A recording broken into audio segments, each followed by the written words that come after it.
que tú haces el bien sin mirar aquí. Tú haces el bien, pórtate bien. De hecho, que aquí no viene nada de religión en este libro. Y con la persona que lo escribí, pues no es muy religioso. Pero la conclusión es esa: tú haces el bien, pórtate bien. Todo lo demás va a resultar. Sí. Todo lo demás. Sí, la palabra hacer el bien es una clave esencial en la pedagogía de siglos atrás, y sin duda alguna, si lo afianzamos en nuestra época actual, estamos confundidos qué es hacer el bien y qué es hacer el mal. En ese subjetivismo relativista en el que hemos caído, es decir, yo interpreto el mundo como se me pega la gana, si hemos perdido la brújula y ya no sabemos qué está bien y qué está mal. Pues hay que reafirmar y reforzar nuestros criterios de qué es hacer el bien versus qué es hacer el mal. Y vuelvo a repetir, una regla, como estamos en el mundo subjetivista, es en el mundo objetivo. Pues preguntarle al otro: oye, ¿llevarte el partido de fútbol es un bien para ti o no? Mira, el fútbol no me importa mucho, podría ir, pero como te pones tú entre cervezas y lo excitado, apasionado por tu Atlas, por favor, no quiero volverte a acompañar. Es un mal para mí. Te pones de mal humor si pierdo. No quiero escucharte todo el viaje de regreso con ese humor. Si así hablamos, ¿cómo cambiarían las cosas? Pero no somos sinceros y además suponemos muchas cosas, creemos otras tantas. Por eso necesitamos reafirmar los conceptos de bien y de mal. Y que les vuelvo a repetir, no es tan difícil, pero necesitamos volvernos a sentar y preguntarle al otro: ¿qué crees? ¿Qué crees? ¿Sabes? Yo he encontrado un problema que se llama el sentido de posesión. Sí. Yo creo que desde el principio que nos planteamos es mi esposa, es mi esposo, desde ahí ya estamos planteando un sentido de posesión en donde es hasta cierto punto como un mueble o como un artículo en donde yo debo de controlar, y yo creo que es totalmente equivocado. Yo creo que lo ideal es ver que estás viviendo con alguien para acompañarte, y es cuando precisamente lo que comentabas tú, cuando tú conquistas a una mujer es porque sientes empatía por ella y te quieres montar a su vida, pero una vez que sientes que eres dueño de la vida de la persona, pues resulta que se acabó el plan. Tienes toda la razón. De hecho, esa parte de la posesión, el hacer del otro una utilería de tu vida, porque me es útil o no me es útil, y por eso también la cultura del desechar a las demás personas, úsese y tírese, de que si me eres útil para mis propios fines y objetivos, ahí estás conmigo. Si dejas de ser interesante, útil, provechoso para mí, te cambio. Se acabó. Finish, no more. Ese es el grave problema, tienes toda la razón.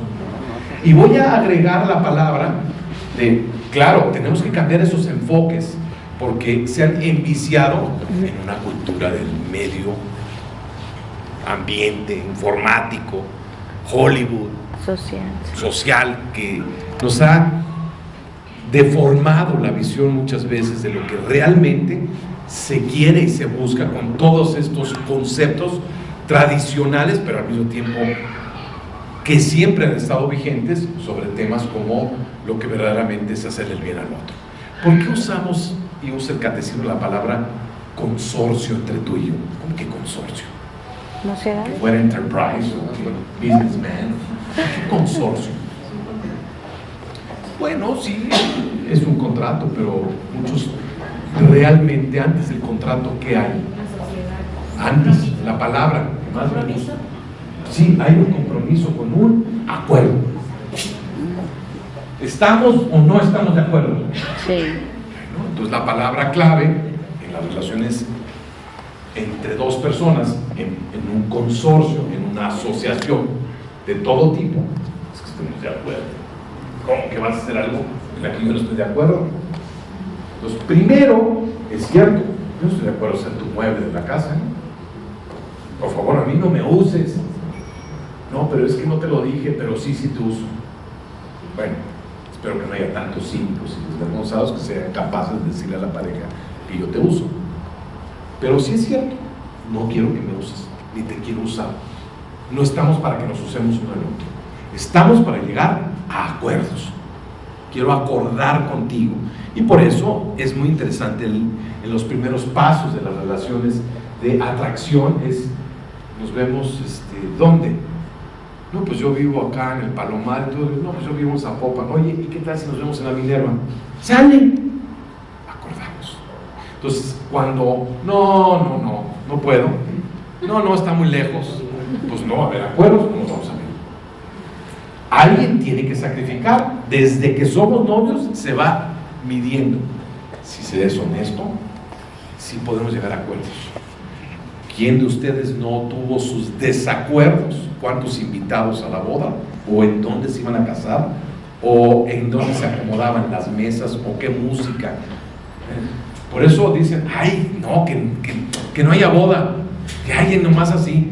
No, es un ejercicio de acordar, pero así, la graduación del noviazgo, el que la pareja tenga que acordar tantas cosas tan complicadas como tener que negociar con los suegros. Eso sí es un reto. Con el suegro que dice, yo pongo todo el dinero y yo quiero 20 mesas más para mis invitados. Y el pobre, no, pero tu papá, que cómo está haciendo eso, y mi familia, que tenemos que acordar. Son ejercicios de acuerdo. Consorcio, entonces, parte de un principio de acordar. Pero no solamente es el tema acordar, sino lo que más le importa a la tradición es la palabra que está implícita desde Génesis, para ayudarnos. Qué hermosa palabra. Estamos juntos porque hemos acordado para crecer. Y no hay manera de crecer si tú no me ayudas. ¿Por qué se nos olvida eso tan obvio? Además, yo no voy a decidir por ti en qué me ayudas. Lo pregunto, ¿me puedes ayudar en esto? ¿O tú me ayudas en esto? Se nos está olvidando lo elemental hasta para cosas cotidianas. Muchas señoras se quejan, van al súper, el señor rascándose la barriga viendo el partido de fútbol, la señora con las bolsas, cargando, si viene el departamento de recién casados, y luego dice la chica, doctor, ni se mueve de su silla. Le pido, ¿me puedes ayudar? Rato. Lo elemental se disipa. Oye, mi hijita, ¿me puedes ayudar en esto? No, te lo puedo, tengo cita. ¿Me puedes ayudar en eso? No. Así la boca. No.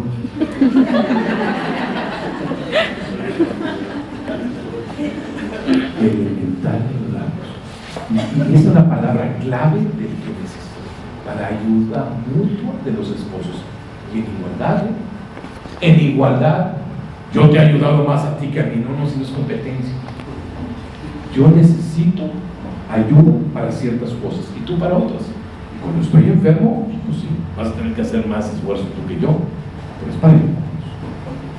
Ya acordamos, estamos creciendo juntos, pero el bien se va a deteriorar muy rápidamente cuando ya no nos ayudamos.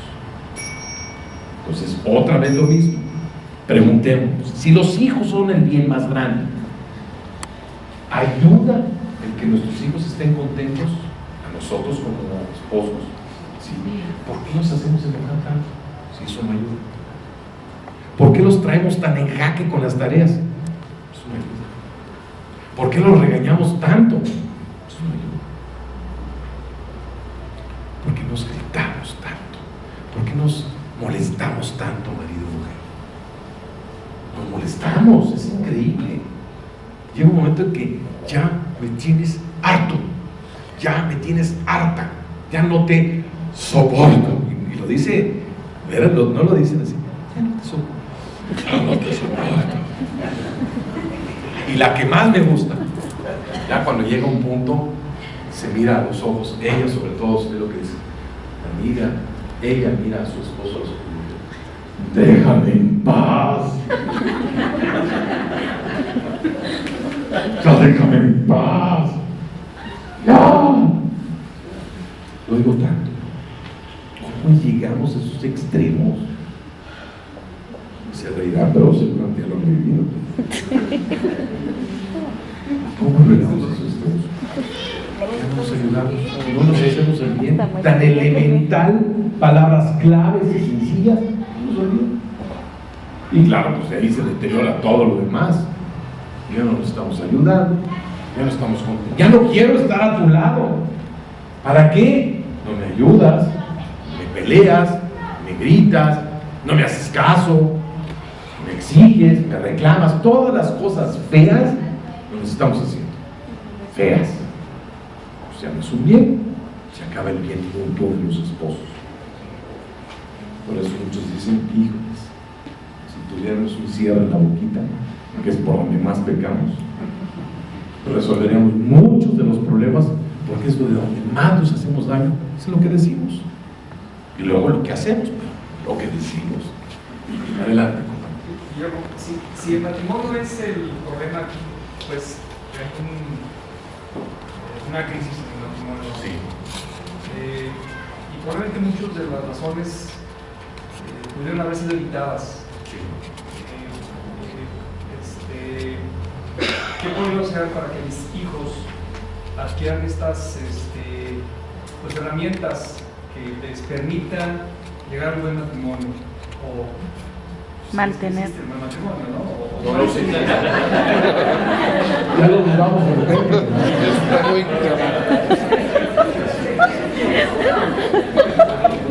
Te salió del alma.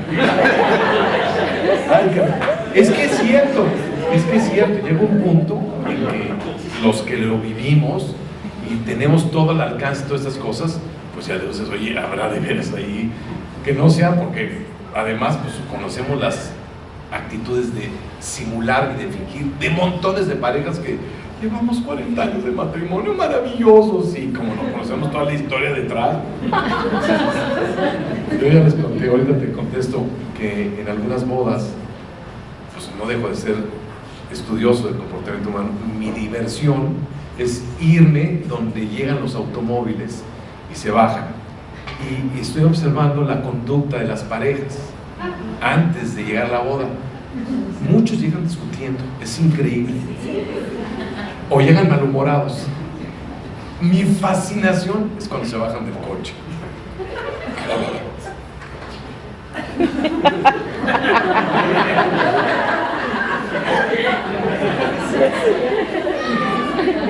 Magnífico, el ser humano tiene una capacidad de transformarse en milésimas de segundo, de estar discutiendo y pleito. Ya entra el mundo social y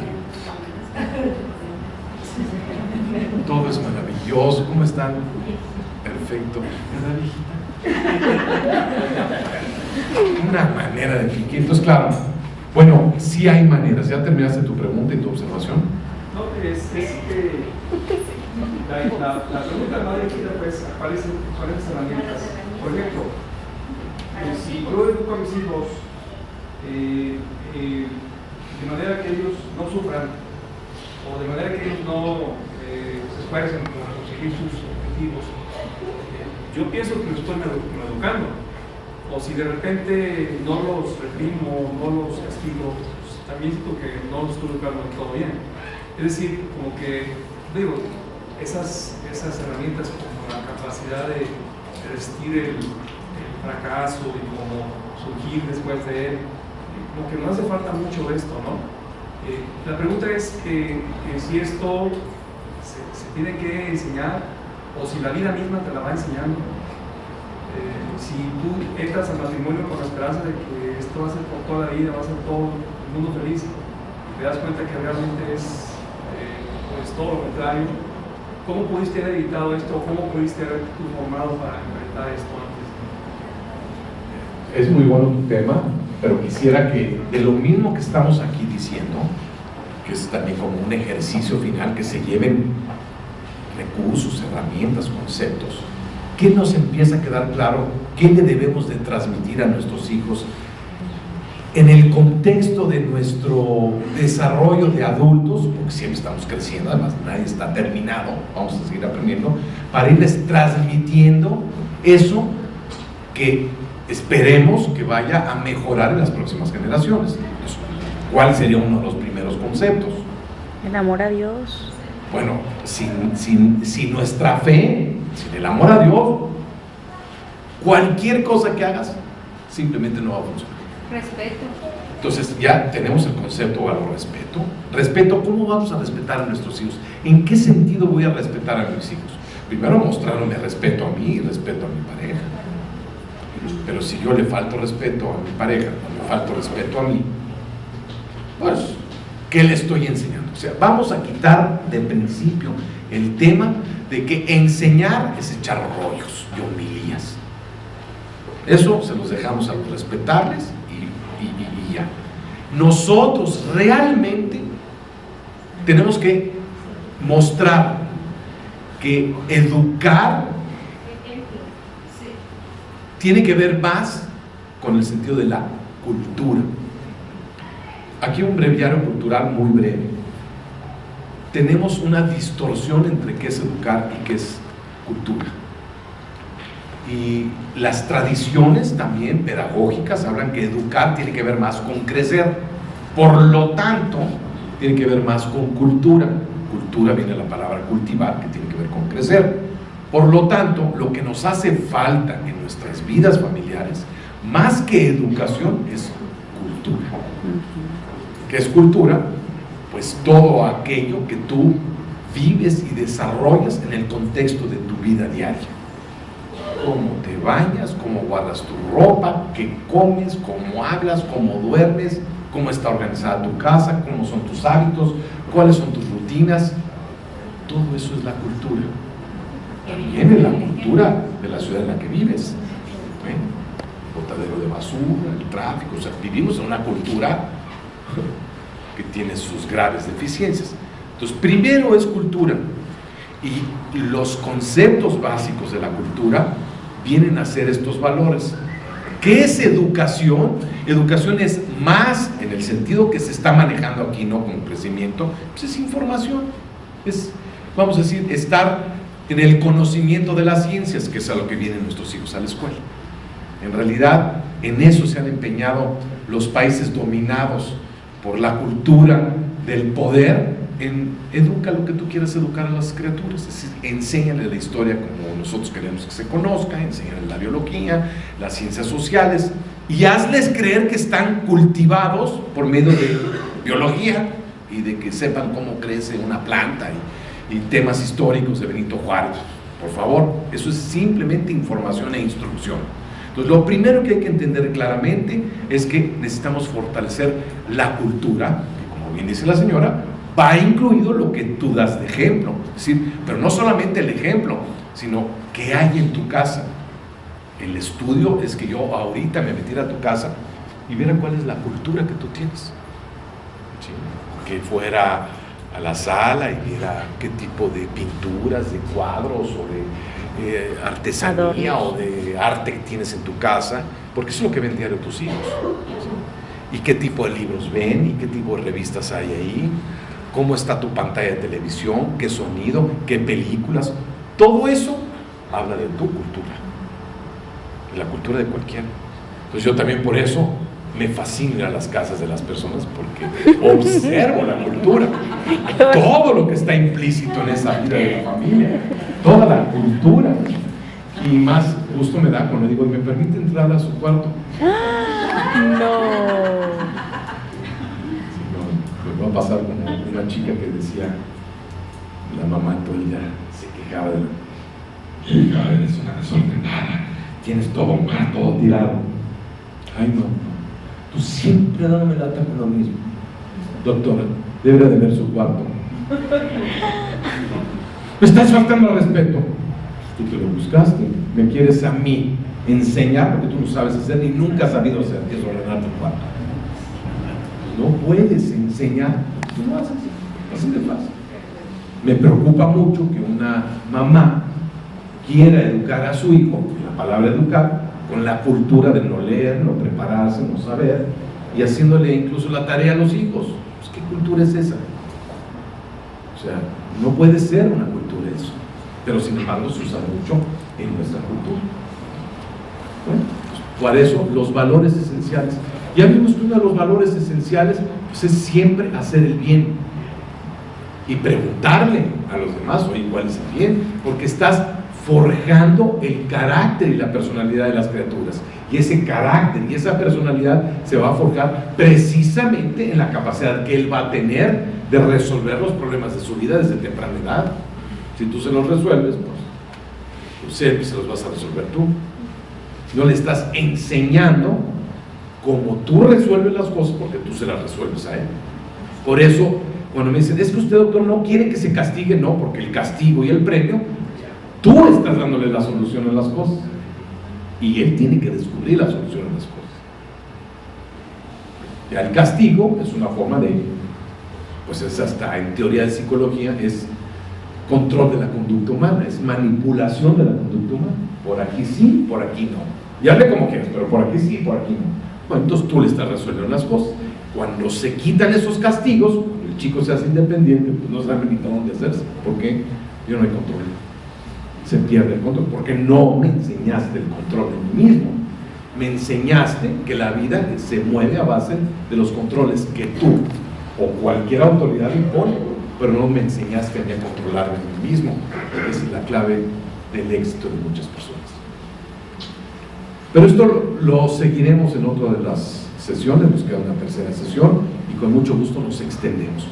Hoy quiero ir cerrando el tema importante de la trascendencia de el nosotros vivir el bien a nosotros mismos, a la pareja, que es indiscutiblemente un valor enorme, porque lo más importante es el ambiente de bien que yo construyo, desarrollo, hago crecer en mi propio hogar. Creo que eso, la verdad, es al mismo tiempo muy simple y hasta inverosímil. Porque si es cierto que finalmente es muy obvio el bien frente al mal, ¿por qué, si es tan obvio, no soy capaz de tener más conciencia autocrítica y no caer constantemente en lo que se supone que no debo de hacer? Faltarle al respeto al otro, ofender, gritar, exabruptos. Pues ya contrólate. Todos tenemos momentos, nadie somos perfectos, pero todos debemos estar aspirando a corregirnos, a mejorar, y eso va a implicar que tú vayas a tener una conciencia progresiva de saber que te estás equivocando, y esa conciencia que no se la tienes que decir a los demás, a tus hijos tampoco, ni siquiera necesariamente a tu pareja, pero tú sabes, oye, me equivoqué. Por eso les decía que Papa Francisco sacó esos 3 conceptos que me impresionó mucho que lo haya dicho. Estos son los secretos de la vida de pareja. ¿Ya se acordaron cuáles son los 3? La cortesía en la palabra. Cortesía, agradecimiento y pedir disculpas cuando me equivoco. Pero que para pedir disculpas cuando me equivoco, pues tengo que reconocer que me equivoqué. ¿A quién primero? ¿Por qué? Porque aprendí a tener una cultura autocrítica. Y entonces, esos son valores muy importantes, ¿sí? De verdad, yo creo que los chicos de hoy en día, honestamente, sin ofender a ninguno de nuestros hijos, son muy mal agradecidos, ¿eh? Muy mal agradecidos. Además, quieren que se les dé todo. Son muy mal agradecidos y hasta groseros, porque es constante que te critican, te dicen, bueno, veo muchachos verdaderamente juiciosos a sus padres. Te vistes como abuelito, mira nomás qué carro tan chafa traes, y mira nomás, y tú, mira nomás a qué lugares te estás metiendo y con qué amigos tienes. ¿Y tú quieres para estar criticando? Primero agradece todo lo que te doy y después critica. No les hemos enseñado principios elementales, básicos en nuestra cultura que son esenciales para el mundo de hoy: respeto, responsabilidad, compromiso, dominio, control, agradecimiento, capacidad de colaborar en las casas. No, yo no lavo, yo no hago, yo no torno, que lo haga otro, yo no. ¿Cómo? ¿Por qué no les estamos enseñando eso tan elemental, que es una pequeña núcleo de la sociedad, que es la familia, lo más elemental, ayudarnos mutuamente, porque esa es la palabra clave. Coadyuvar, ayudarnos. ¿Cuántas chicas no ayudan a sus mamás en nada? Y si no es solo a base de castigo, si no me ayudas, no sales este fin de semana con tu novio. Ah, sí, te ayudo en lo que quieras, mamá. Claro, a base de premios y de castigos, pues sí se opera. Pero el chiste es que no salga por premio y por castigo. Que salga ¿por qué?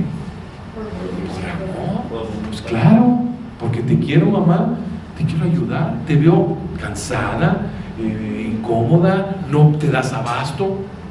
Te ayudo. Entonces, ¿qué es para mí finalmente?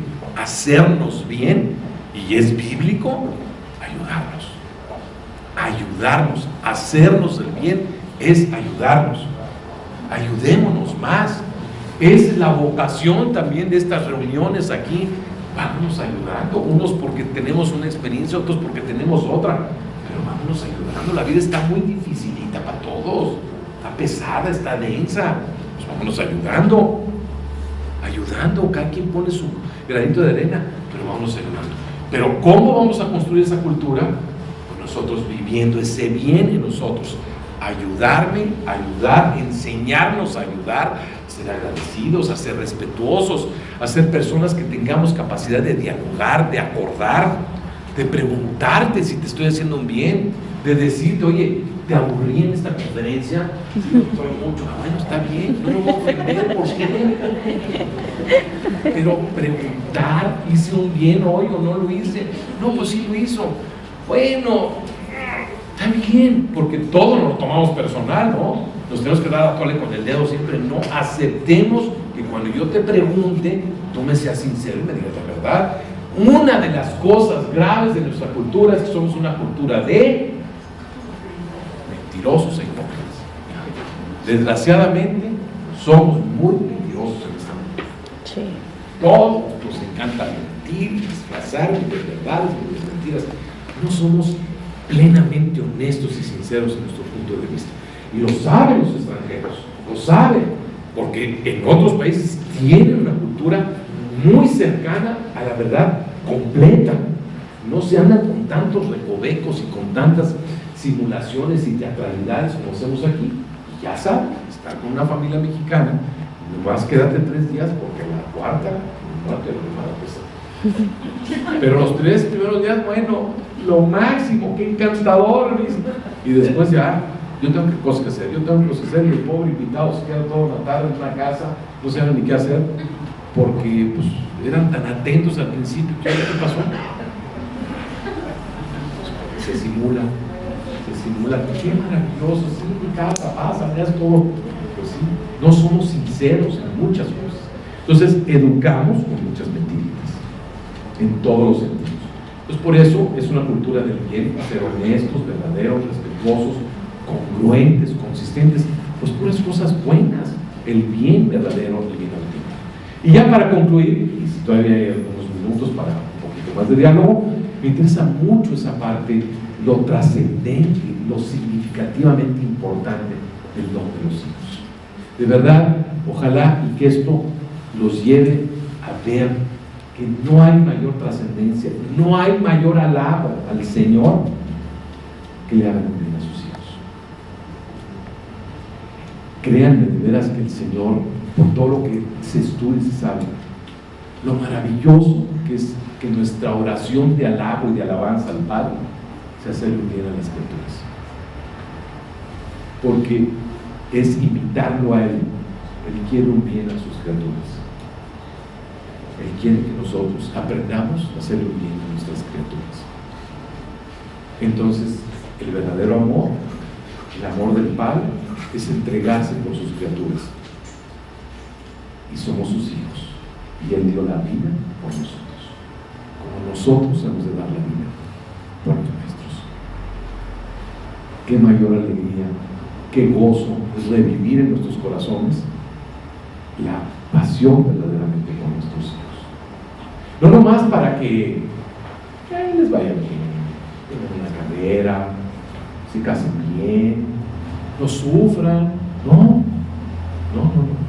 que crezcan. Que crezcan con el bien de su madre, con el bien de su padre, sabiendo que no lo hiciste a medias, no fuiste tibia, no fue a veces sí, a veces no, que de verdad te entregaste verdaderamente con toda tu capacidad de ser lo que eres por el bien de tus hijos, enseñándoles todo lo que tienes. Me preocupa mucho cuando un padre está más reflexivo, que les va a heredar a sus hijos cosas materiales. ¿Cómo? ¿Eso es tu testamento? Claro, para eso he trabajado toda mi vida. Tu testamento son cosas materiales. ¿Cómo? ¿De veras estás convencido de eso? ¿Y qué cree? Claro, el terreno, el negocio, la empresa. Y lo más importante, tú como persona, no eres el testamento a tus hijos. ¿Cómo va a cambiar nuestra sociedad de generación en generación cuando estoy seguro que muchos de ustedes tienen unos enormemente bellos recuerdos de sus propios padres y de sus propios abuelos? Y no porque lo que les dejaron, sino por lo que fueron, por el maravilloso ser humano que fue, por ese abuelito que por algo tienen eso sello tan grande, a los que les lloramos tanto, a nuestros abuelos, porque ellos se entregaron en esas últimas etapas de la vida plenamente por sus nietecitos, que en un momento dado fuiste tú. Y nunca olvidaremos a nuestros abuelos. Pues ojalá y que no tengas que ser abuelo con tus nietos, empieza a ser también con tus hijos a la edad que tengan. Pues muchas gracias. Ay, qué bonito. Buenas noches. Gracias, Luis.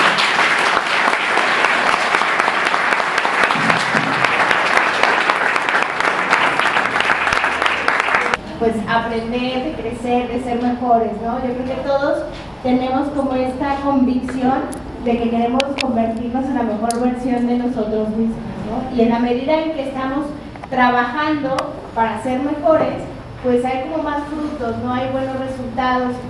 Hoy justamente en el radio nos hablaba una radioescucha de forma anónima y decía, pues he aplicado un poco lo que han compartido, ¿no? de tips y de consejos, y mi marido al principio como que me veía rara, y de pronto empezó como que a agarrar la onda, y hoy me acompaña y estamos encantados, y de verdad sí funciona, ¿no? Entonces ella compartió ese testimonio, y de verdad yo lo creo realmente, ¿no? Sinceramente, quien desea hacer un cambio, ¿no?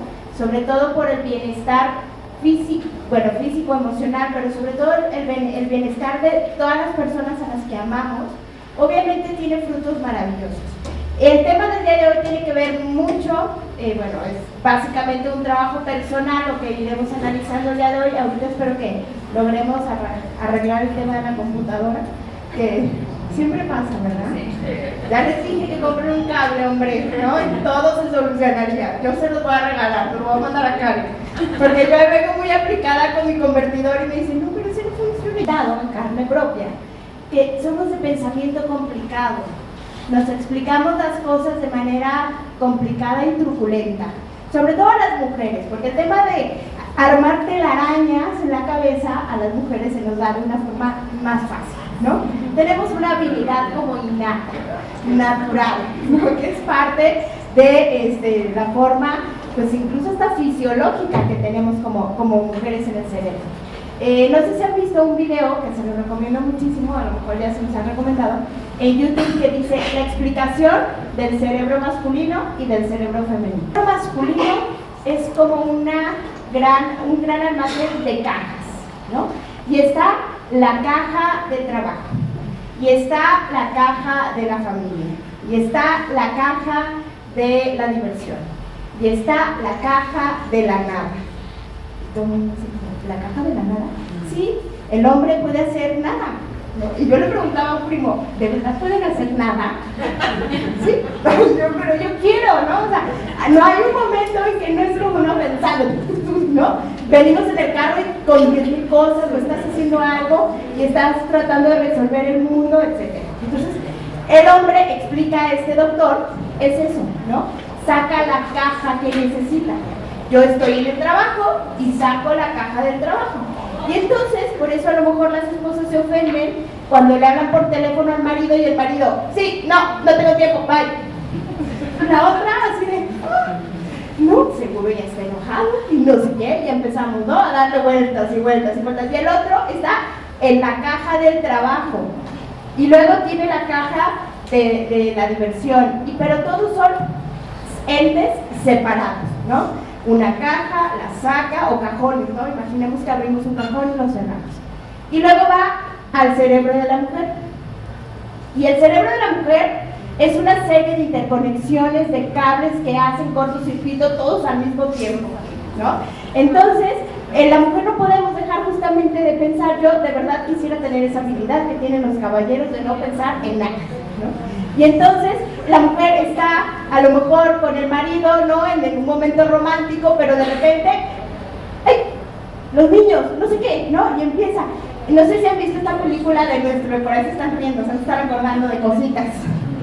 La película de Nuestro Amor de Bruce Willis y Michelle Pfeiffer, se la recomiendo, es una muy buena película para analizar y ver el tema del matrimonio, donde justamente ellos están en una sesión romántica, ¿no? Él está, bueno, entradazo, feliz de la vida, y ella, se me olvidó dejar el dinero abajo de la almohada del ratón Pérez, y el otro, pero es que ahorita, y el otro, ¿cómo que ahorita? Sí, ahorita. Entonces era casi un disparejo, a ver quién corría a ponerle el dolarito o algo, ¿no? Abajo de la almohada al niño. Y es una escena muy cómica porque expresa y grafica de una forma muy clara lo que es, ¿no? Cómo es el pensamiento de la mujer, que no podemos, pues, desconectarnos por completo. Bueno. Entonces, ¿por qué esta introducción? Porque justamente no te compliques tiene que ver mucho con lo que pasa en nuestra cabeza, ¿no? Cómo interpretamos, cómo manejamos, cómo percibimos, cómo nos explicamos. Y justamente este tema lo hemos elegido de un libro que escribió Lupita Venegas, justamente titulado No te compliques, maneja los sentimientos a tu favor. Entonces, fíjense que primero, yo creo que ya les han platicado, ¿no? De las facultades que tenemos como seres humanos, el famoso IVA. Yo sé que no queremos hablar de IVA, ¿no? Ese tema está un poco vetado, pero bueno, IVA, inteligencia, voluntad y afectividad, ¿no? Entonces, cuando hablamos de estas facultades que tiene el ser humano, nos estamos refiriendo a lo que nos distingue de los animales, ¿no? Voy a hacer esto para poder pasar acá. Facultades que nos hacen ser seres humanos, inteligencia y voluntad. En la medida que yo ejercito mi inteligencia y mi voluntad, pues soy más perfecto, digamos, de alguna u otra forma, ¿no? Me hago más humano, más ser humano. Pero ¿qué está pasando hoy?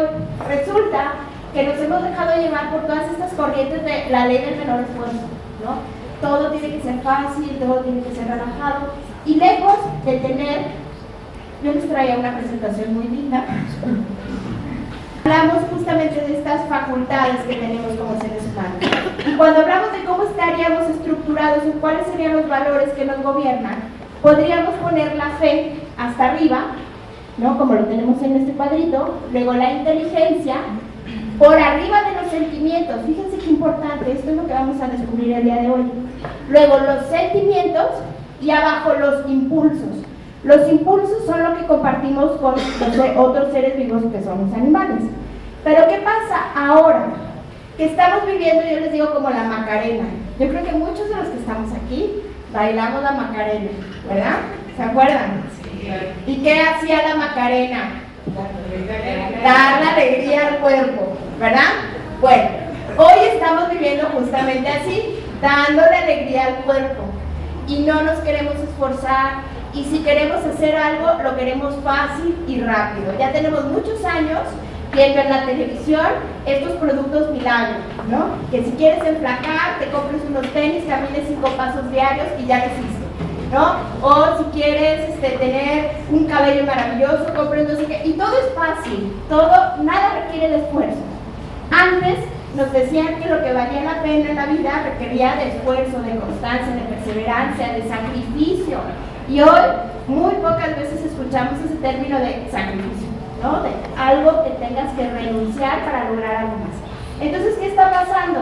Que lejos de tener como esta pirámide que les comento, donde está la fe en la parte de arriba, luego viene la inteligencia, los sentimientos y por abajo los impulsos, hagan de cuenta que le invertimos.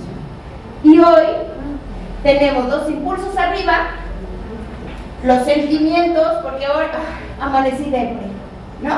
Estoy depre, ¿no? Y tirados todo el día en la cama porque hoy amanecí depre. Pero mañana amanecí, bueno, haz de cuenta que me tomé 5 Red Bulls, ¿no?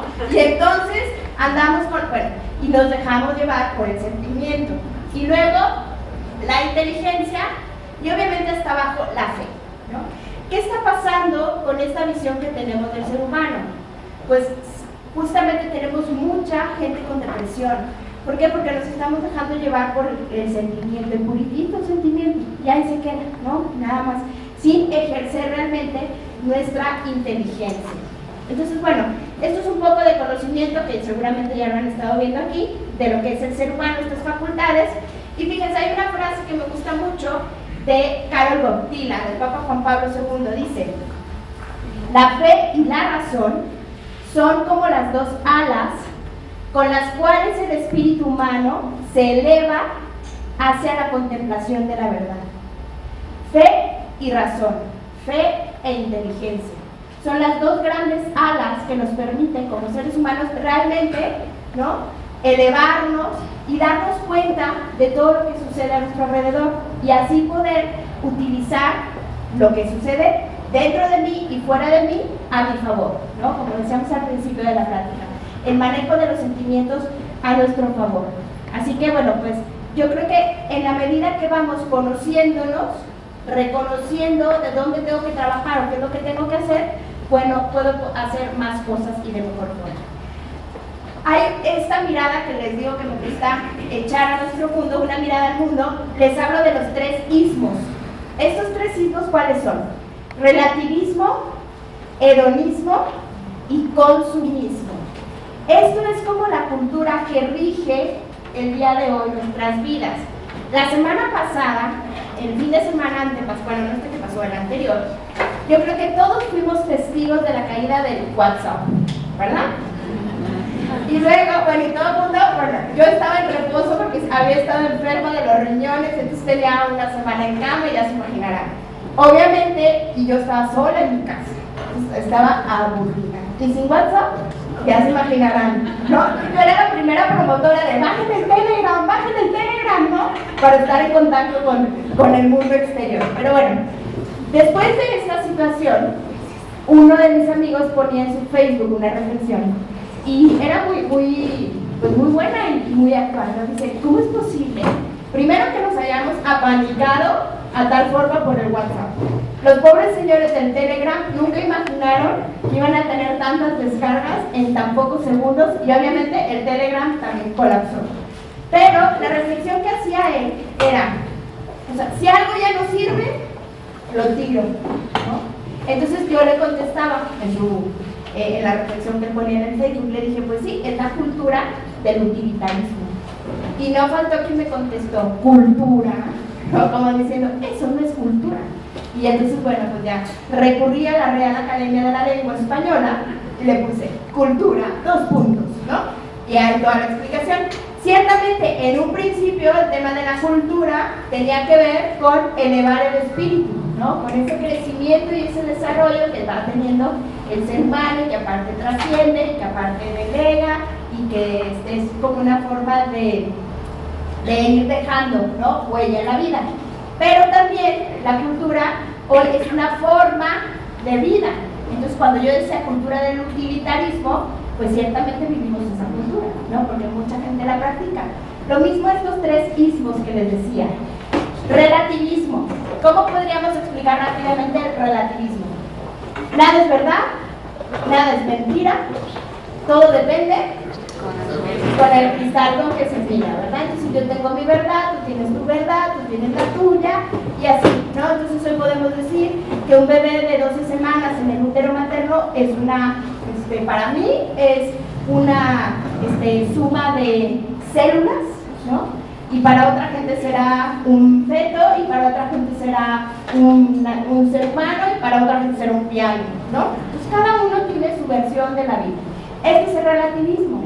Y por eso hoy tenemos tantos problemas, porque no nos animamos a hablar y a llamar al bien bien y al mal mal, ¿no? Como que hay todavía mucho respeto humano. La otra es el hedonismo. El hedonismo obviamente viene desde la época de la antigua Grecia, donde estaban los estoicos, que eran los que soportaban el dolor, ¿no? Y ni se quejaban. Y estaba por el otro lado el tema de los hedonistas, que era a gusto, ¿no? El placer, muchísimas gracias, practicaba que es justamente la Macarena, ¿no? A gusto, relajado, el exceso, en la comida, en el placer, en el sexo, en la flojera y todos tranquilos. Entonces, si se fijan, hoy vivimos así un poco, ¿no? Todo lo queremos fácil, todo lo queremos rápido, todo lo queremos relajado, sin esfuerzo, sin sacrificio. Hace calor y bueno, ya todos estamos infartados porque hace calor, entonces hay que ir a comprar, ¿no? Aires acondicionados, todo, ¿no? Para no soportar el calor, etc. Entonces, ese es el hedonismo. Y el último ismo es el consumismo, ¿no? Yo les digo que debería ser consumismo suéter, consumismo pantalón, las cosas, ¿no? Y ahora no. Todo cambiamos, ¿no? Entonces, ese es el consumismo. Todo queremos, queremos, queremos. Y esto nos trae muchos problemas. ¿Por qué? Porque yo quiero más. Y entonces me afano en conseguir algo, pero aparte me estoy desgastando y entonces estoy dejando lo importante por lo urgente. Y entonces viene todo un caos. Hoy hay muchas personas que viven depresión, que tienen una tensión tremenda, porque tienen al tope las tarjetas de crédito, porque deben unas cuantas cosas. Y por ahí leía el otro día una frase que me gustó mucho, decía: compramos cosas con dinero que no tenemos, compramos cosas que no necesitamos, con dinero que no tenemos, para impresionar a gente que ni siquiera le importamos, ¿no? Bueno, esto es un poco lo que se vive hoy y que tiene que ver con el consumismo. No somos niños y cuando a nuestros padres les tocó vivir. Pero entonces, en el tema de la vida personal, ¿por qué nos complicamos la vida? Y aquí hay tres respuestas posibles. La primera es el modo explicativo que yo tengo de la vida. Y esto lo vamos a ir platicando a lo largo de la charla. El segundo son los pensamientos tóxicos, ¿sí? Y el tercero tiene que ver con una inmadurez emocional. Y estas son como las tres grandes raíces de por qué nos complicamos la vida. Yo les digo, la vida ya de por sí está dificilita, ¿no? Como que para todavía nosotros, con nuestra mala actitud, le abonemos otro tantito, ¿no? Para que esté un poco peor. Entonces, bueno, vamos a ir bien. En este libro que les contaba de Lupita, No te compliques, ella maneja 7 puntos que iremos platicando el día de hoy, para justamente no complicarnos, para vivir más felices. Y es que sí se puede, la realidad es que sí se puede. Los voy a enumerar y luego vamos a ir platicando de uno por uno. Primero, elimina pensamientos tóxicos. Segundo, recuerda que la realidad es la que es y tú te la cuentas. 3. Antes de cada pensamiento hay un sentimiento. 4. Lo que rechazas se convierte en tu enemigo. 5. Analízate y busca tu propia mejora. 6. Deja que tus sentimientos fluyan y que no te controlen. Y 7. Repite como si fuera con fuerza, sí puedo. Entonces, bueno, vamos con el primer punto. Eliminar los pensamientos tóxicos. Aquí, este tema del toxón me gustó muchísimo, porque tóxico viene de toxón, que significa veneno, ¿sí? El toxón también eran las puntas de las flechas que se utilizaban hace muchos siglos, pero que iban cargadas de veneno. Por eso eran mortales las flechas. La flecha no te mataba porque te diera, ¿no?, en la panza, en la pierna, sino que iba cargada de veneno, y eso es lo que hacía daño. Entonces, cuando nosotros tenemos un pensamiento negativo, un pensamiento tóxico, lo que estamos haciendo es envenenar nuestra mente, nuestro espíritu y nuestra vida entera. ¿Cuáles serían pensamientos tóxicos? Soy un tonto, qué mal me veo, siempre me pasa lo mismo, pero claro, ¿no?, ya lo sabía. Todos estos pensamientos que nos estamos repitiendo constantemente. Sí, está dificilísimo, no voy a poder, no lo voy a lograr. Todos estos pensamientos tienen que ver mucho con la forma en la que estamos percibiendo el mundo. Pero entonces, ¿qué podemos hacer para ir eliminando estos pensamientos? Enrique Rojas, un psiquiatra español maravilloso, dice, hay que reamueblar la casa. Imaginemos que la mente es una casa, ¿no? Es una sala, por decirlo de alguna forma, y entonces hay que ir sacando poco a poco esos muebles viejos y poniendo nuevos. ¿Por qué? Porque esto tiene que ver con hábitos. Si a ti desde chiquito te dijeron, eres tonto, eres feo, eres beso, eres burra, etcétera, etcétera, pues claro que creciste con esta visión de ti mismo, con una baja autoestima. En psicología hay un efecto que se llama la profecía autocumplida. ¿Habían oído hablar de ella? La profecía autocumplida es, por ejemplo, aquella mamá que te dice, te vas a caer y ¡pum!, te caes. Bueno, en la vida personal, ¿no? En el día a día, nosotros también hacemos esa profecía autocumplida. Soy un tonto, no voy a poder, voy a fracasar. ¿Y qué sucede? Tarde o temprano, eso. Ya, sí, pues mi mamá me dijo toda la vida que era menso, ¿no? Pues no, que a lo mejor actuaste no muy inteligentemente en alguna ocasión, bueno, se vale, todas la regamos, ¿no? Pero no quiere decir que sea tonto, o no quiere decir que sea menso, o no quiere decir que no voy a poder. Tengo que poder, voy a buscar cuál es la forma más correcta de lograrlo, pero no es que yo diga, no, ya no pude. También en psicología hay otro efecto que es el contrario, que es el efecto Pigmalión. Este efecto tiene que ver con justamente tratar al otro como quieres que sea, ¿no? El deseo en lo que quieres que se convierta. Entonces, hay que decirnos las cosas, ¿no? La verdad es que, haz de cuenta como el doctor Porras de Eugenio Derbez, ¿se acuerdan? Que tenía un personaje que no salió muchas veces, pero era poco simpático, que tiene que ver justamente que era de esos motivadores de ¡sí, tú puedes! De hecho, hay un motivador, a lo mejor lo conocen, que se llama Alex Day, ¿sí? Y yo me acuerdo un día, no sé por qué, uno de mis primos en su carro traía un cassette de Alex Day. Bueno, no saben cómo nos hemos reído, porque decía, tú, levántate todas las mañanas y dite frente al espejo, creo que puedo, sé que puedo y lo haré, ¿no? Entonces, bueno, todos los días nos despertábamos todos, sí, tú puedes, creo que puedes, lo vas a hacer. Entonces, bueno, es broma, ¿no? Lo hacíamos en son de broma, pero es que es cierto, hay que decirnos esas cosas, hay que echarnos porras nosotros mismos, porque necesitamos esa automotivación, ahorita lo vamos a ver. Necesitamos instaurar pensamientos positivos, y esto, como les digo, es un hábito. Si yo no estoy acostumbrada a decirme cosas lindas, cosas positivas, bueno, pues hay que empezar poco a poco. Hay que contarnos la realidad de una manera más positiva, y esto tiene que ver justamente con el siguiente. Recuerda que la realidad es la que es y tú te la cuentas. Fíjense, Séneca, me encanta, tiene muchas frases muy acertadas. Esta me gusta mucho, dice, sufrimos más en la imaginación que en la realidad, ¿no? De hecho, también hay un libro de Juan Alberto Echeverri, que se lo recomiendo, que se llama Las películas de mi mente, y él dice que lo que pasa en nuestra mente no tiene nada que ver con lo que realmente luego sucede, ¿no? Que todo lo que pensamos es como el 10% y la realidad es totalmente distinta, ¿no? Un 90% no tiene que ver nada con lo que imaginamos. Entonces, aprende a contarte las cosas. Y fíjese, esto siempre me lo había dicho Lupita y luego lo confirmamos cuando vino con ella un señor, y de hecho en su libro lo cuenta, que llegó, era un señor que tenía depresión, que venía así como cabizbajo, que se sentía fracasado, y entonces llegó con Lupita y le contó, no Lupita, la verdad es que me siento totalmente fracasado. Fíjate, mi papá murió cuando yo tenía 12 años, yo era el mayor. Yo a esa edad me tuve que hacer cargo de mis hermanos y de mi mamá. Yo no pude estudiar, me puse a trabajar y saqué adelante a mis hermanos, pero yo fracasé porque yo no pude estudiar lo que yo quería. Hoy mis hermanos son licenciados, administradores, etc.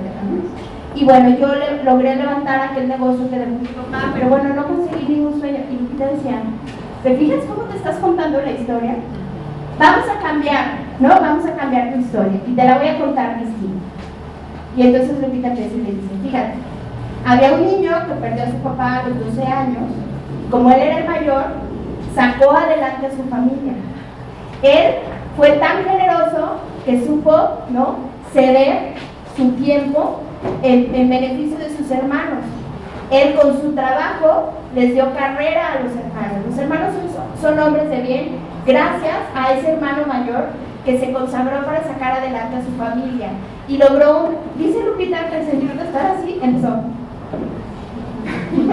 O sea, era otra persona. ¿Por qué? Por la forma en la que le contaron las cosas.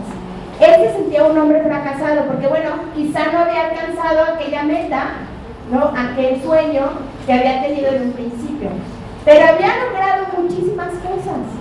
Gracias a su generosidad, a su empeño, a su trabajo, logró mucho éxito y muchas cosas buenas para su familia. Entonces, tiene que ver con cómo nos contemos las cosas. Entonces, hay que aprender a contarnos las cosas. Algo que es bien importante. Muchas veces nosotros somos los jueces más severos con nosotros mismos. ¿Por qué? Porque nos juzgamos de cosas que hicimos en el pasado, mal, pero nos juzgamos con la información que tenemos hoy. Y entonces nos condenamos en automático. Eso es totalmente injusto. ¿Por qué? Porque en el pasado yo no tenía la experiencia y el conocimiento que tengo hoy. Entonces tengo que mirarme con más compasión, con más misericordia y entender que si la regué, bueno, fue a lo mejor por una mala decisión, por poca información, etcétera, etcétera. Pero hay que aprendernos a contar las cosas de la manera más realista y positiva posible. No un optimismo tonto, sino un optimismo inteligente. Ese optimismo, me encanta cómo lo explica Eduardo Aguilar Publi, que dice, a ver, hay muchos tipos de optimismo, pero yo propongo el optimismo inteligente, que es ese que parte de la realidad, ¿no?, y que trata de hacer lo mejor. Es, por ejemplo, decir, el optimista inteligente es el que dice, tengo un examen muy difícil, lo voy a estudiar, voy a preparar y pues voy a poner de mi parte lo mejor para que me vaya bien, ¿no? Ese sería el optimista inteligente. El optimista iluso es el que, va a estar fácil, ¿no? Y sabes que es un examen durísimo, y dice, va a estar fácil, no va a pasar nada. Y claro que vas a mega reprobar, ¿no? Porque no estudiaste, no te preparaste. Y el pesimista es el que dice, no, ni para qué estudio, ¿no? Ya reprobé. Bueno, entonces es muy importante esto. Hay que aprendernos a contar las cosas de la mejor forma, con los datos, los mayores datos, para poder hacer un juicio lo más correcto posible. Y la otra es no te victimices, que tiene que ver con lo que decíamos hace ratito, ¿no? ¿Cómo te ves a ti mismo? No, yo no puedo, yo soy tonto. No, todos tenemos talentos, todos tenemos posibilidades.